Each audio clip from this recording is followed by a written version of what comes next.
Salam sejahtera, kita bertemu lagi di channel ini dengan satu lagi kenyataan mengejutkan Alif Aziz, di mana Didi Astila pula tunjuk bukti. Dakwah Alif Aziz menipu dedah abang ipar mula berubah selepas kenal NRF, yaitu ditujukan kepada Ruhainis. Pelakon Didi Astila meluahkan rasa kesal dengan tindakan abang iparnya, yaitu Alif Aziz yang tergambar menipu mengenai hubungan rumah tangganya dengan istri, yaitu Bella Astila. Dakwa Didi atau nama sebenarnya Dayang Nazila Awang Astila temu bual Alif bersama sebuah siaran di saluran YouTube itu merupakan salah satu rancangan untuk menjatuhkan kakaknya sendiri. Jadi inilah rancangan terakhir dengan si Ruhainis tu. Jalan terakhir nak jatuhkan Kak Long lepas pakai cyber tope tak berjaya. Sampai hati abang tipu orang untuk kebaikan diri sendiri dan si Ruhainis, katanya. Didi berkongsi perkara itu menerusi sebuah hantaran dimuat naik di laman Instagram pada pagi Sabtu. Dalam pada itu Didi turut menjelaskan layanan bak putri diberikan oleh Alif kepada Bella seperti yang dijelaskan dalam temu bual podcast itu hanyalah bersifat sementara. Dakwa Didi selepas Alif menjalani penggambaran bersama Ruhainis, semuanya mula berubah dan aktor itu turut menukar kata kunci telefon bimbit.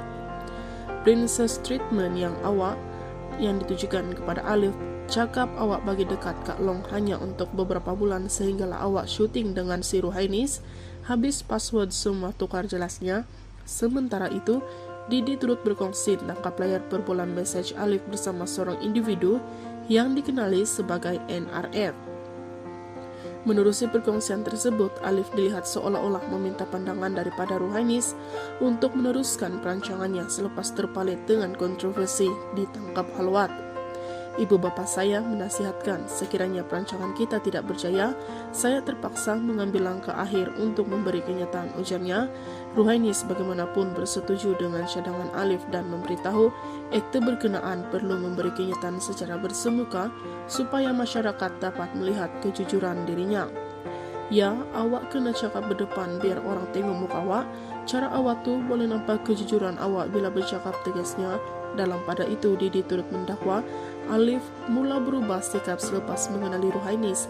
Malah Didi turut berkongsi tangkap layar per bulan message yang dipercayai oleh Bella kepada Alif meminta suaminya untuk meluangkan masa bersama anak-anak mereka.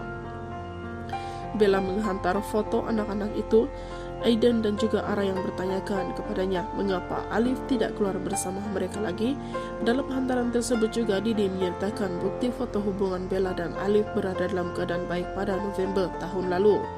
Ia bertentangan dengan kenyataan Alif dalam tembual podcast sebelum ini memberitahu hubungannya dengan Bella mula renggang sejak 13 November tahun yang sama.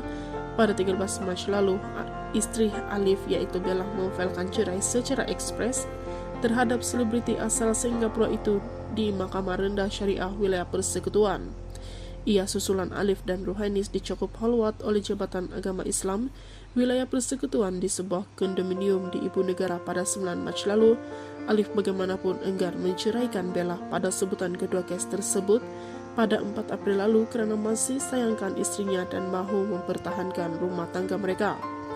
Isu tersebut bertambah rumit apabila timbul dakwaan Bella juga bersikap curang apabila menjalinkan hubungan dengan aktor baharu Muaz Zabir selepas tersebar foto mesra mereka berdua. Tidak menyangkal dakwaan tersebut, Bella bagaimanapun menjelaskan hubungannya dengan Muaz sekadar mahu membuatkan Alif cemburu dan perkara itu juga sudah selesai di antara keluarga kedua-dua belah pihak. Isu itu bertambah panas apabila muncul seorang wanita, Sarah Yasmi, mendakwa dia adalah kekasih Alif sejak Januari lalu.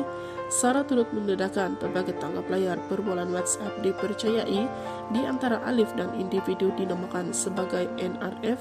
Pendedahan itu membuatkan ramai bengang. Selain isu ini turut mengaitkan beberapa selebriti lain seperti Emma Maembong, Caca Maembong, Keprais dan Sofia Al-Barakba.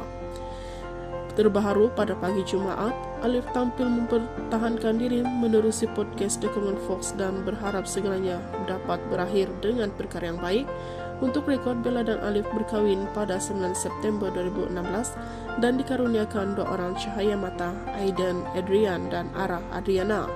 Itu saja info hari ini, sekian dan terima kasih.